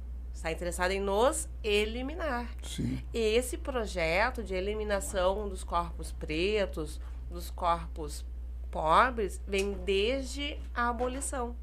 Que a princesa Isabel, a Belinha, não nos libertou. Ela só assinou o dia eterno. O dia 14 de maio de 1888 é o dia sem fim. Porque tudo que nos foi dito naquele dia, no final da tarde, que foi num domingo, não ocorreu. Vocês estão livres. Livres para quê? Exato. Para ser preso? Para apanhar da polícia? Para não viver as nossas negras verdades? Para não conhecer a nossa história? Não fazer valer as nossas filosofias? Então, o dia 14 nunca parou. Enquanto a educação, os projetos sociais, as questões de políticas públicas, as questões culturais não forem voltadas para a pluralidade, para a diversidade, seremos sempre o mais do mesmo, apenas a repetição de algo que já vem ocorrendo desde 1500. Eu vou me expor aqui, é um perigo enorme. Só um pouquinho, só porque o Jaci está na linha, a gente está tentando com ele ali. Alô, Jaci? Alô? Ô, rapaz, boa noite, Leonardo. Boa noite, Luiz Carlos. Boa noite, Silvio, Rogério. E boa noite, a professora. Boa noite. Está fazendo uma transmissão muito interessante. Estou acompanhando aqui já desde as 10 para as 8. Estou acompanhando. Vamos conseguir. Eu sei que esse assunto aí te fascina, né, velho? É fascinante isso aí, né? A professora está fazendo uma transmissão bem interessante aí. Aí eu queria conversar com a professora também, né? Dia 14 de maio foi crucial para nós. Mas eu queria fazer uma pergunta para a professora, assim, ó, como é que fica aquelas pessoas que lutaram pela abolição da escravatura, assim como o Zé do Patrocínio, como André Rebouças e Luiz Gama, e essas pessoas não são citadas, por exemplo, quando se fala, por exemplo, em 29, a gente ficou se referindo assim, a luta assim, a luta de Zumbi, mas as pessoas que lutaram antes de Zumbi, né, as pessoas que também trabalharam nessa caminhada, nessa demanda aí da libertação. Deixa eu pegar um gancho na tua pergunta, Jaci. Como é que fica isso aí? Essas pessoas deixaram de ser valorizadas, assim? Isso aí que me intriga um pouco isso aí, sabe, professor? Eu vou pegar um gancho, terminando aquela pergunta que eu ia fazer para a professora, para todos, que eu vou me expor muito, eu creio. Eu pergunto assim, o pessoal diz que o 13 de maio não valeu nada. E eu pergunto a vocês, me deem uma ideia do que poderia ter acontecido se não tivesse ouvido o 13 de maio, estaria melhor? Então, eu vou responder primeiro a pergunta dos abolicionistas. Isso. Houve um apagamento histórico. Por exemplo, José do Patrocínio, Machado de Assis, André Rebouças. Essas pessoas são personalidades que no tempo do período escravistas eram libertas, eram forras, e elas não são tidas dentro do nosso contexto cultural como negras. Machado de Assis é negro. Sim, sempre foi representado como branco nos então, livros, né, que a gente via. Exatamente. Começa assim o apagamento histórico com um grande propósito. Esquece. Para que tu quer saber? Queima tudo. Então, a figura dessas pessoas já foram exterminadas. A importância que elas tiveram no período abolicionista foi fundamental. Só para quem está dentro, estuda um pouco mais, que tem esse conhecimento. Mas, infelizmente, houve esse apagamento histórico. Então, cabe a nós resgatar figuras tão importantes quanto os Zumbi dos Palmares, Dandara, Ganga Zumba. O 13 de maio, que a gente fala que surgiu o 14 de maio, que é o dia eterno, o dia sem fim, porque é um dia que nos oprime extremamente. Se ele não tivesse ocorrido, o dia 15 de novembro, a proclamação da República, também não teria ocorrido. Porque a proclamação da República, só o Brasil deixou de ser monarquia para ser república quando a sua principal fonte de renda deixou de existir, que eram os nossos ancestrais, os trabalhadores. Então, além de produzirmos dinheiro, capital, o corpo negro, no período abolicionista, no período escravista, era moeda de mercado. No momento que a sua principal fonte de renda portuguesa, que era a escravidão africana, caiu, porque estava ficando muito, muito caro adquirir um escravizado para se trabalhar, a Inglaterra cortou, porque o mundo já estava em revolução, o mundo já estava em sistema capitalista, e o Brasil foi o último país do mundo a instituir a abolição, a declarar a abolição. Então, se não tivesse ocorrido a abolição escravista, no dia 13 de maio, o dia 15 de novembro, não teria ocorrido. Nós não saberíamos como ter certeza do que seríamos hoje. Um país falido, um país remanescente dentro das questões monárquicas, dominado por uma religião que te escraviza, que te condena, que tudo é pecado. Como seria de 1888 até 2022? Se nossos ancestrais não tivessem sido libertos. Não haveria mais corpos. A África já foi dizimada. Se continuasse o processo escravista, não haveria mais humanidade. Então, é importante o dia 13 de maio? Sim, é importante. Mas não nos representa. Não nos dá a liberdade. Sim. A questão da capturação, da captura de Zumbi, de Dandara, e toda aquela região daquele quilombo de Palmares nos resgata, porque é força, é política, é sociedade, é viver comunidade. Somos todos por um único propósito, a nossa liberdade, que foi suprimida. Nós nascemos livres, nos tornaram escravizados. Exatamente. Então, essa é a questão da diferença dos dois momentos históricos. Eu sempre digo que se nós não tivéssemos o 13 de maio, talvez teríamos uma situação como alguns países da África, que só ficaram livres da coroa portuguesa nos anos 60, anos 70, 80. Sim. Então, colonização moderna. Não sabemos olha, poderíamos ser como é Moçambique hoje. E aí, Jaci, satisfeito? Eu não estou, eu tinha uma pergunta para o professor, para o grupo, não foi? Já para o professor, assim, ó, mas é que o José Patrocínio, Luiz Gama, André Rebouças e também, vou colocar um branco aí que foi Joaquim Nabuco, eles não lutaram pelo 13 de maio, eles lutaram por uma libertação. O que me deixa intrigado é que no movimento atual, o movimento negro, essas personagens não são citadas. Não são citados, isso aí que me deixa intrigado, isso aí. Essas pessoas, mesmo que tivessem a Isabel ter feito uma coisa assim, uma mistificação de que a gente estava liberta, na verdade não teve liberdade nenhuma, nós somos atirados na rua, mas mesmo assim essas pessoas empreenderam uma luta, né? E essas pessoas atualmente não são citadas. Por exemplo, eu há poucos dias, a mim, bem pouco tempo, eu fiquei sabendo que o Nilo Peçanha era negro. Um dos presidentes era negro. Eu não sabia, muitos professores brancos ou negros não sabiam disso aí, que o Nilo Peçanha era um presidente brasileiro. Então, essas coisas que deixam a gente bastante intrigado. Até porque eu penso assim, ó, professora e colegas, colaboradores, a gente tem que buscar o conhecimento. A gente não pode também esperar só que as pessoas tenham entrado até nós. Eu, por exemplo, não sei nada. O que eu sei, eu fui buscar. E isso aí todo dia, todo instante, está sabendo sobre a história, sabe? Sobre a questão do medo no Brasil, sobre o povo que vem para cá, o povo branco, o povo não foi. As coisas a gente tem que buscar. Se a gente não busca, a gente não adquire o conhecimento. Sabe?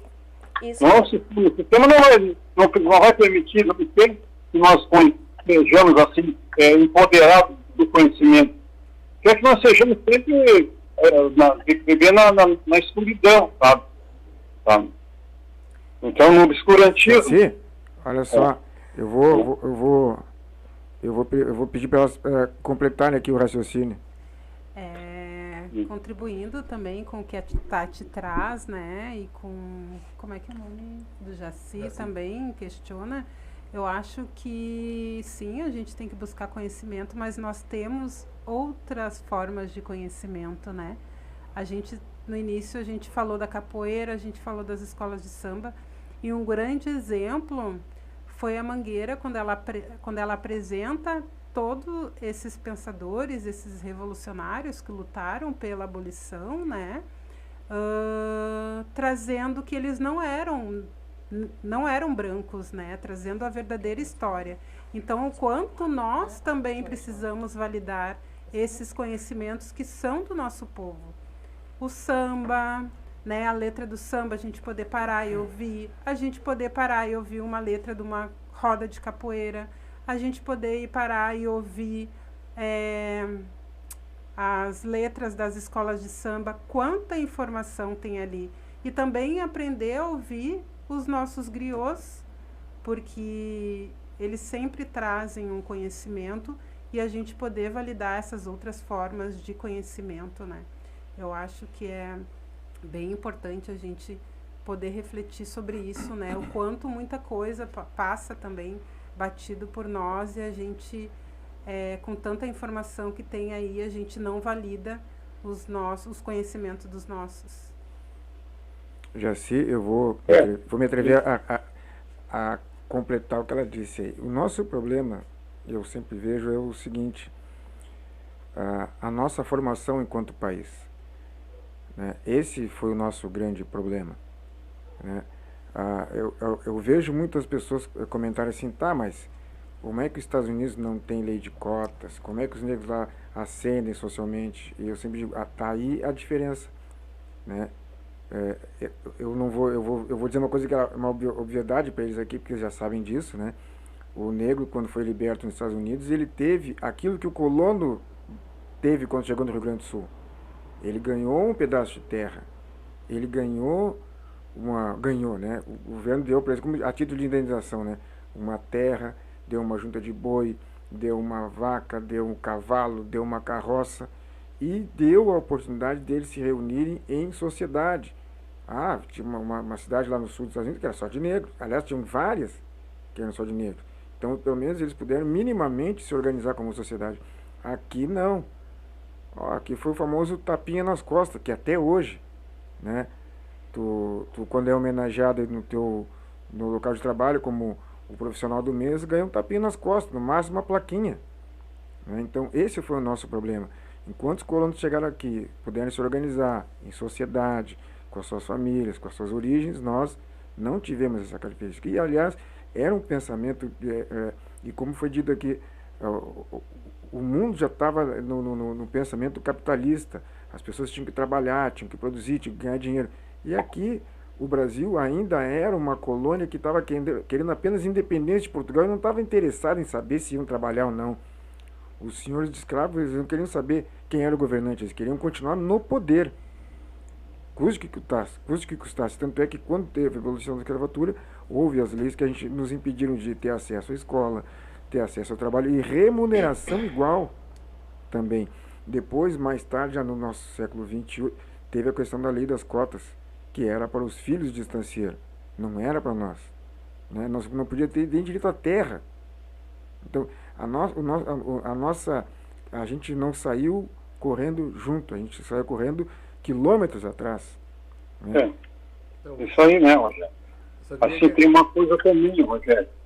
Em 63, quando os democratas estavam no poder, se estabeleceu o voto nos Estados Unidos. Sim. Eu penso assim, que o capitalismo é uma coisa perversa. Não tem outra coisa nem é uma coisa perversa. Só que lá eles entendem assim, que uma pessoa, um negro que tem um grande potencial, tem um insight mental bem desenvolvido, não pode ficar sendo atirado, porque lá muita gente, eu sei que muita gente estudou na Colômbia, estudou em Harvard, porque os caras viram naquelas pessoas negras um talento que não pode, o capital precisa de mentes brilhantes. E aqui nós não é dado esse direito, isso aí. É uma coisa assim. Depois, assim, a gente saiu do sistema feudal, né? Do sistema de sesmaria feudal, e a gente criou hoje em dia um parlamento que é uma extensão, o nosso parlamento brasileiro é uma extensão do coronelato. Nós somos, hoje em dia, esse coronelato é dito como centrão. Na verdade, não, são coronéis que dirigem um segmento do nosso parlamento. Um país que tem um segmento dirigido por coronéis, nós não podemos ir a lugar nenhum. Nem negro, nem branco vai a lugar nenhum. É isso que está acontecendo nos países. Os Estados Unidos tem umas coisas muito interessantes. No Alabama, existe uma rua que se cruza, que chama Thomas Jefferson e Rosa Parks. Thomas Jefferson foi o primeiro presidente americano, criou a Constituição e é a proprietária de 10 mil escravos. E a Rosa Parks foi uma mulher que se rebelou, se recusou num ano para dar lugar a brancos. E aí deu um conflito grande, só para fazer uma coisa, aí acabar, para abolir essa coisa de ter ônibus para branco ou ônibus para negro. Mas assim, o que eu quero dizer é o seguinte, que lá, apesar de todo aquele país que não me bota, é muito prudente, pelo menos a lei lá, por exemplo, ela tem um certo cuidado com a cidadania. Né? E aqui nós não tivemos e não temos isso aí. Nós não temos isso aí. Então, e aí o que levou nós a estar nesse atraso, que nós não vamos sair disso aí tão cedo. Eu não vejo, assim, perspectiva que nós saímos disso aí. Um país que é dirigido por coronéis, um dia eu estava conversando com uma amiga e ela disse, o Rio Grande do Sul não é muito diferente não do Nordeste, porque aqui, enquanto lá teve a Tocaia, aqui teve a Degola. Aqui teve a Degola. Então, os coronéis... Inclusive exportamos a Degola, né? O Rio Grande do Sul teve uma diferença muito grande, enquanto lá no Norte os coronéis, eles comandavam jagunços e eram os analfabetos, os nossos coronéis aqui eram os funcionários públicos. Assis Brasil, Flores da Cunha, todos eram funcionários públicos, muito bem remunerados. A diferença do coronelato deles lá é o mesmo, não só. As atitudes, os atos são os mesmos. Você estava falando há pouco assim, dos Estados Unidos, enquanto aqui na Sesmaria, que a gente ainda vivia ainda, usando lança, um foice na ponta para lutar, eles tinham coach lá, o revólver deles era o coach. A Luísa é mesmo, a do Gaúcho é mesmo, espanhola. Só que os métodos, as formas, a condução da economia é outra coisa. E aí a gente foi nesse rol dessa economia atrasada, que a gente não deu, que no Brasil existe capitalismo, não existe capitalismo no Brasil, assim como nunca vai ter comunismo no Brasil, aqui não existe capitalismo. Não existe. É um sistema criado para beneficiar uma meia dúzia de pessoas. O resto é escravo. Seja branco, negro, é escravo. Jaci, eu queria só passar aqui para a professora Tati. Tem uma pergunta do Selmar, né? Ele pergunta que para aprender a ler tem que... Agora passou aqui, eu não consegui achar mais a pergunta. Mas para qualificar precisa aprender a ler. Ou mais ou menos parecido. Só que a professora vai responder agora. A pergunta era mais ou menos assim, né? Como fazer para os alunos, para as pessoas aprenderem, né? A nossa cultura, a nossa africanidade, porque é necessário aprender a ler.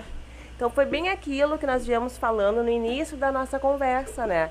Nós temos que ter a ideia de sentir a africanidade, de nos sentirmos pertencente ao continente africano e sermos identificados como tais. Porque às vezes parece só um contexto histórico, um contexto social, filosófico, mas que não atinge a mim, porque eu não me sinto como pertencente. Aqui diz, né, o Selmar Fortes, grande aula, mas como qualificar os alunos se não aprender, ou talvez se não aprender? Então, a nossa vivência, o nosso cotidiano, independente da sala de aula, é um eterno aprendizado, porque nós aprendemos todos os dias, em diversas situações. No início da nossa apresentação aqui, falamos que nós viemos compartilhar conhecimento e, principalmente, aprender com vocês. Então, o aprendizado se dá de diversas formas. Existe a parte teórica, existe o contexto histórico, mas o principal é o que a gente vive, o que nós sentimos e o que nós aprendemos e compartilhamos com os nossos, que vai além do conhecimento literário, além do conhecimento acadêmico, educacional. As nossas vivências, as nossas filosofias africanas se dá no dia a dia. Por exemplo, eu sei fazer um doce que minha avó me ensinou. Isso é aprendizagem africana, é aprendizagem filosofal. Então, o aprender se dá de diversas formas. O conteúdo faz parte, mas não é a única forma de se aprender e se entender, de nos entendermos, como pertencentes à africanidade.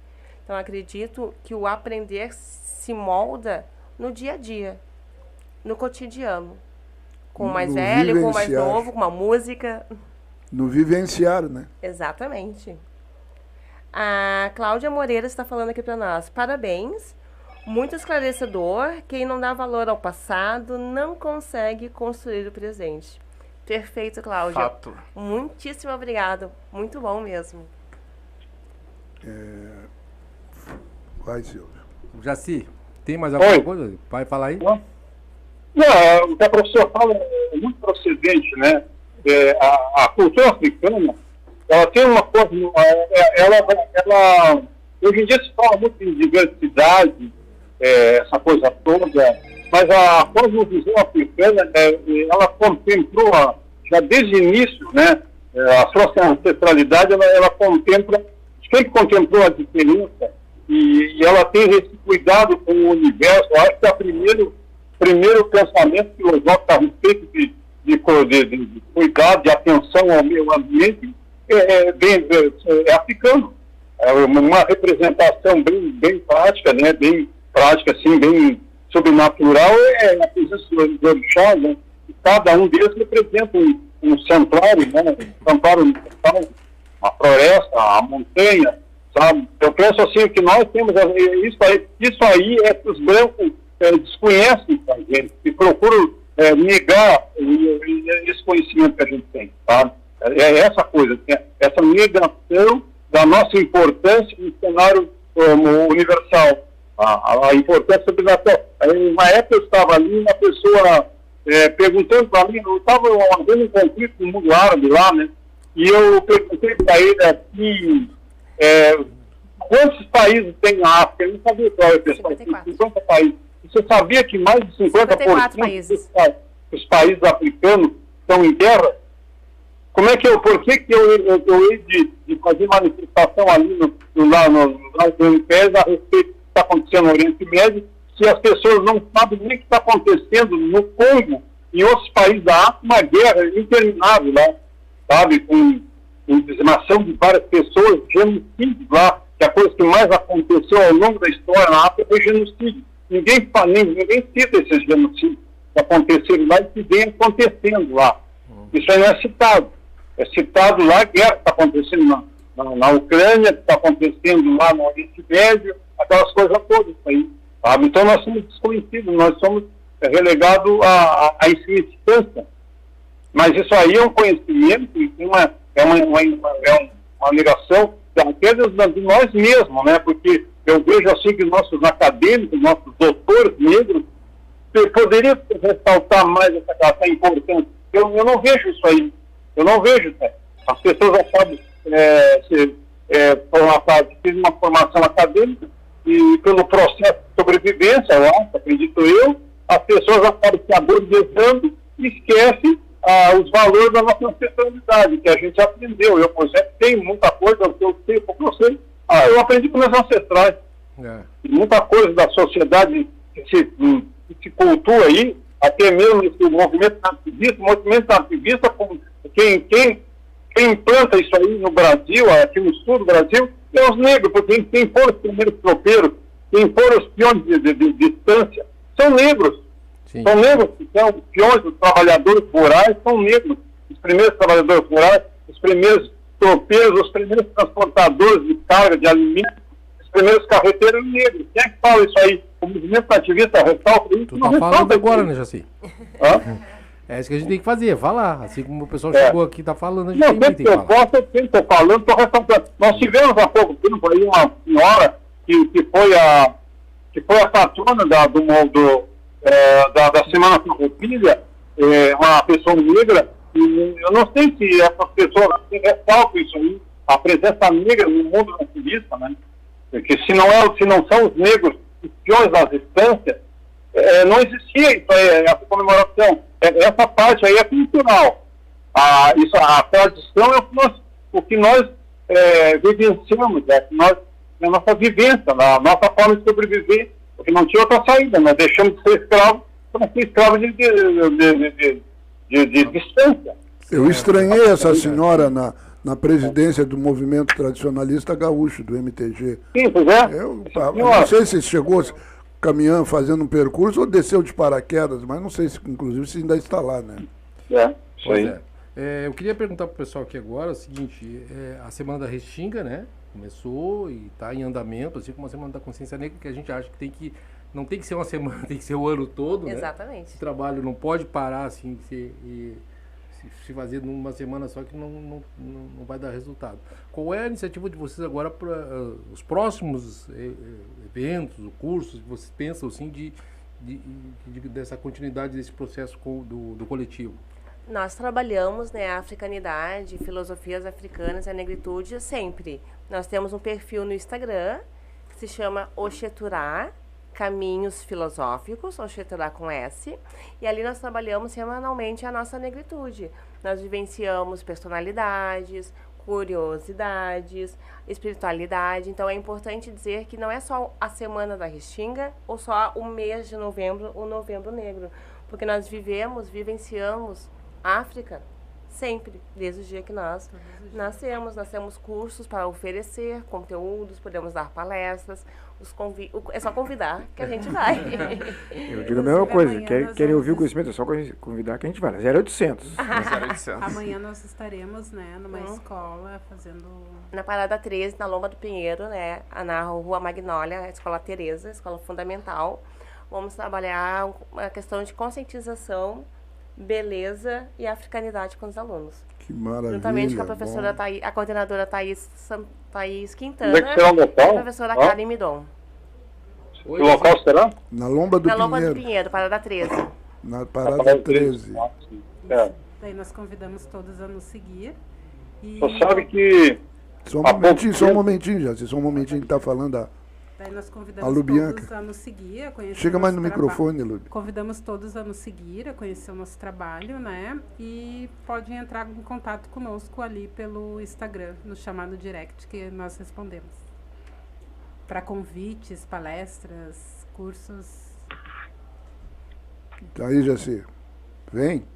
Na semana da Feira do Livro, eu fui ali na sala Casa Urbim e tive a oportunidade de ver uma professora negra ministrando aula para as crianças ali a respeito dessa coisa da diversidade, a questão do racismo, essa questão da diferença, muito interessante.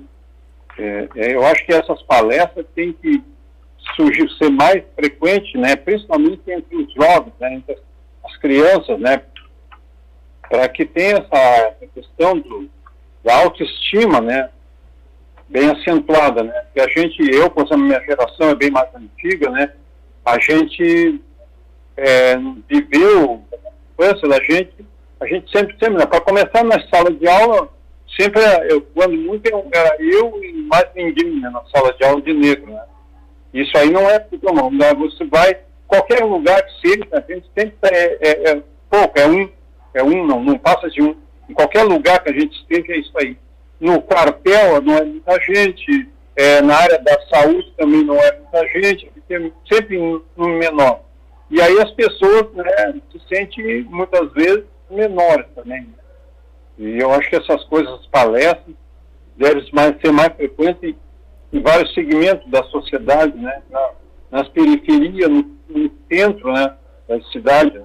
Isso aí deve ser bem mais frequente, né. Sempre eu tive a oportunidade de ir lá, quando estive em Salvador, ver uma palestra no shopping, Barra. Eu fiquei muito impressionado, porque era assim, ó, pela primeira vez eu vejo assim, a presença de mais ou menos 30 e poucas crianças, tudo negras, né, assistindo uma palestra.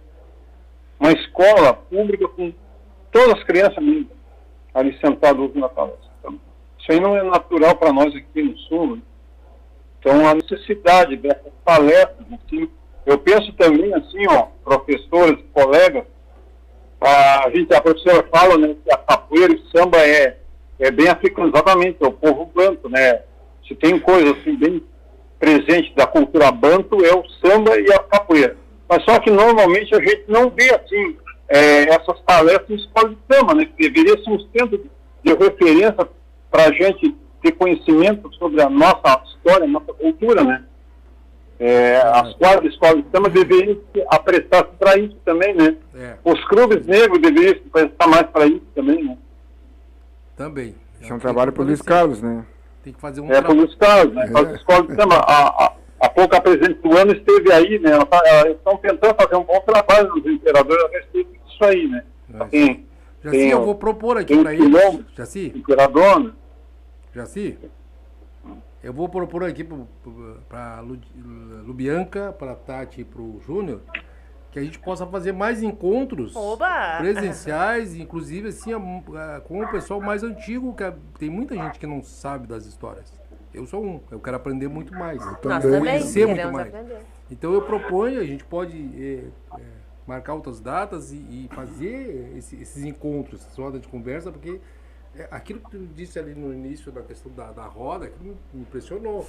Eu fiquei impressionado. E é verdade, a gente não se dá conta das coisas. Né? Que tem toda essa não sei bem dizer, mas tem tudo isso. Uma cosmopercepção, e a gente não se dá conta. Se perceber de outra forma, né? Onde olhar. De outra forma. Acontece, né? Quando a gente senta em roda, então é uma outra cosmopercepção, né? Porque a gente não trabalha só a visão, né? A filosofia africana, ela diz que nós percebemos o mundo através de outros sentidos também, né? É a visão, é a audição, então tudo se complementa. E acontece uma magia aí, né? Eu gostaria de fazer uma contribuição aqui quando o Jaci trouxe ali a questão de imperadores e fala de Restinga, né? E a gente está aqui num espaço que a gente não pode deixar de falar dos xinguerreiros, né? Sim. Tem um grande pensador aí que é o Muniz Sodré, que ele nos contempla, né, com a questão da filosofia dos atabaques. E quanto é necessário, né, que esses ritmistas possam se entender como pertencente a essa filosofia, né, que é o sentir o som da bateria pulsando de acordo com a pulsação do nosso coração. Que aí faz sentido, é aquele movimento que arrepia a pele, né? Até me emociona um pouquinho falando, assim. E isso tá na roda de capoeira, tá na roda de batuque, tá na gira de Exu, tá na roda de samba, que é uma das filosofias africanas também, né? Que é o sentir com o coração, com a alma. O pulsar do coração. O pulsar do coração, exatamente. Vocês sabem que existe certa teoria até de psicanálise, que diz que a batida do samba é um contratempo entre a batida do coração da mãe e a batida do coração do menino. Matrigestão. Um contraponto. Isso fala também da matrigestão, né? Do quanto essa gota de sangue da mãe com a gota de sangue do pai a gente possa fazer sentido para nós, né? Sim. Existe um pensamento, assim, eu acho que assim, pré-milho, né? O cara que criou a genética, né? E diz assim que o corpo é o arquivo vivo de nossos antepassados, com as suas reminiscências e suas significações. Eu penso que é um conceito aqui bem mais abrangente do que a própria genética, né? E vai além da genética também, né? Porque o nosso corpo, o nosso território, nossa identidade, como foi dito, mas principalmente, né, dentro da filosofia africana, nós já somos, nossos corpos já são ancestrais da próxima geração. Assim como os nossos antepassados, seus corpos também já foram nossos ancestrais pertencentes a este lugar do espaço físico e natureza espiritual a qual estamos. Então, o corpo negro, o pertencimento negro, a ancestralidade, toda a filosofia africana, assim como nós já falamos anteriormente, ela se percebe, ela fica notória de diversas formas. O corpo é uma delas. Pessoal, assim, são 20h50, infelizmente. Nossa, passou rápido. Como passa rápido o tempo, e quando a gente quer continuar, infelizmente tem esse relógio. Vai indo que a técnica não chegou ainda. E bem conduzido, acontece isso. Ainda que a técnica não chegou ainda. Geraldinho, para tua despedida, Geraldinho. Tu falou tanto agora que para. Não tive nem música hoje. A Lubiega deu sorte semana passada. Agora para encerrar com música. Agora... Não vai dar tempo, sim. É um grande aprendizado. Foi um prazer ouvir vocês. Obrigada. Porque eu sou um filho legítimo da Maria. Minha mãe legítima era Maria da Conceição. E eu sou um filho legítimo de Yansan. Porque uma senhora me disse. Porque uma senhora me disse. Ele faz o aniversário dia 4 agora? Dia 4 de dezembro, diz assim. O dia de Yansan, tu é filho legítimo de Yansan. Verdade. Mas não cultuo o candomblé, cultuo outras áreas, né? Como desenho, essas coisas, música. Escritor, tem um livro. Justamente.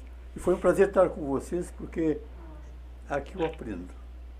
Vocês são os meus professores. Não, vocês que são os nossos. Imagina. Luiz Carlos. Estou emocionado agora, outro que fale.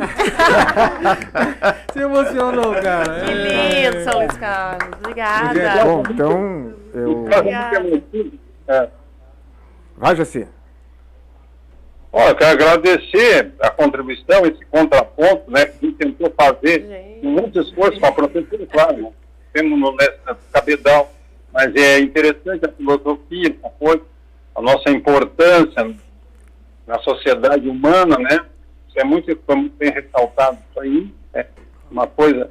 Então eu agradeço professora, pela sua bela contribuição nessa noite. Alô, Jaci? Eu acho que caiu. Vai, Rogério. Bom. Caiu? Não tá. Se não caiu, vai, velho. Alô? Fala que estou te ouvindo. Está falando, agradecendo essa bela contribuição dela pela professora. Nessa noite, nós recebemos uma riqueza aí. A filosofia é uma coisa fascinante, né? A filosofia, uma coisa na UNE, sai vários outros conhecimentos, a psicologia, a psiquiatria.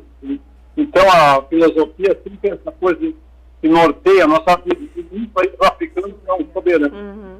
São soberanos. A Cláudia Moreira, aqui na página do YouTube, ela fala assim: gostei da ideia dos encontros. É preciso urgente. Desde já agradeço. Maravilha, obrigada. É isso aí, então, Rogério. Bom, pessoal, então, muito obrigado pela contribuição de vocês. Nós aqui no Debate Papo de Parceiros, que somos um grupo heterogêneo, né? Eu sou o novinho da rapaziada aqui, o problemático, como noviço, ele é o noviço. Só dou trabalho pra vocês, cabeça branca aí, mas eu, enfim, me sinto honrado com a presença de vocês. É sempre bom a gente ouvir outros pontos de vista, mesmo de assuntos que a gente tem um conhecimento ou que acha que domina, porque como vocês falaram aqui, todo dia é um dia bom para aprender. Exato. Certo. Então, deixo com vocês agora para fazer o encerramento. Isso, com vocês aí, pessoal. Então, eu agradeço também por esse espaço, né, por nos oportunizar de a gente poder apresentar o nosso trabalho e um pouquinho dos nossos estudos. Agradeço aos nossos mais velhos, né, agradeço aos nossos mais novos também que estão nos ouvindo, e foi um prazer estar com vocês. Então, a gente agradece também, eu agradeço a oportunidade, o convite de estar participando da Semana da Restinga, da Semana da Consciência Negra, que venham outros encontros, outros momentos, e principalmente nós agradecemos a ancestralidade por ter nos reunidos, por ter nos reapresentados, porque de uma forma ou de outra as nossas vivências se cruzam, as nossas histórias se conectam e a nossa verdade se faz presente. As nossas negras verdades, os nossos sentimentos, nossos corações hoje se uniram. Tum-tum, tum-tum, tum-tum. Pulsando juntos aqui. Pulsando junto. Nos emocionamos agora no final e vamos agradecer ao espírito, à matéria, aos corpos, a nós mesmos. Agradecemos a ancestralidade e saímos daqui com o coração docinho, docinho, acalentado, apertado e a certeza que o encontro de hoje vai nos abrir muitos caminhos e nos possibilitará novos desafios. Porque é isso que nos move, o desafio e a certeza que o conhecimento não ocupa espaço e que ele merece ser compartilhado. Juninho?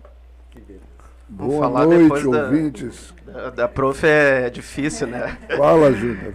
Eu vou fazer o seguinte, eu vou fazer diferente. Eu vou encerrar minha fala aqui lendo um poema que eu acho que faz muito sentido com tudo que a gente vivenciou e experimentou nessa noite aqui.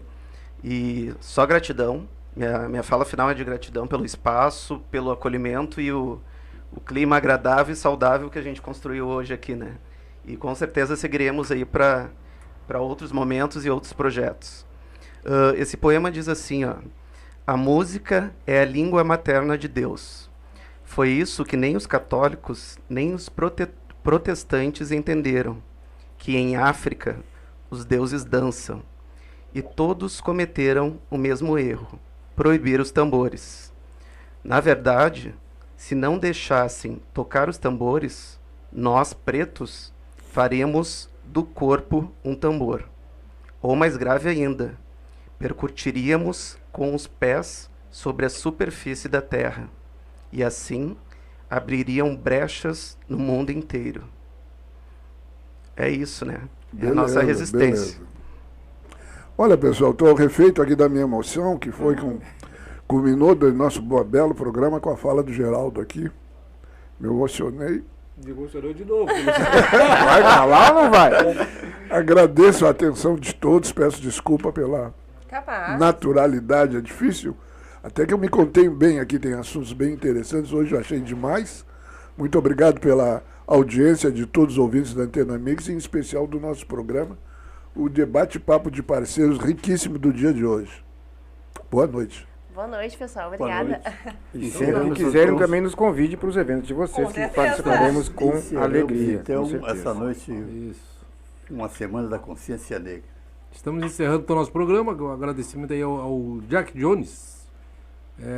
Quem mais? A Claudinha mandar um abraço para Karen Santos, que essa semana teve 2 vezes na mídia aí. No programa no Jornal do Almoço, hoje e ontem, no Bem Amigos, acho que é o programa aqui que dá na Bandeirantes, depois do esporte, Entre Amigos, ali, fui bem corrigido lá. Isso. Então é isso aí, muito obrigado, boa noite a todos e agradecemos a presença do pessoal aqui do Oxeturá, que veio dar essa aula aqui para nós, que beleza, eu quero aproveitar e bater palma para eles. Oba, obrigada! Pedimos para as pessoas nos seguirem nas redes sociais para dar ideias de pauta, de publicação, de assunto, para nos convidarem para outros eventos. É Oxeturá, Caminhos Filosóficos no Instagram. Eu botei ali no bate-papo do YouTube. Que legal. O nosso endereço. Obrigado a todos, então, boa noite, estamos indo. Obrigada. Viajei, andei na estrada, pedaços do coração. Deixei também por fim quem fingia gostar de mim. Você, ouvinte da Antena Mix, que trabalha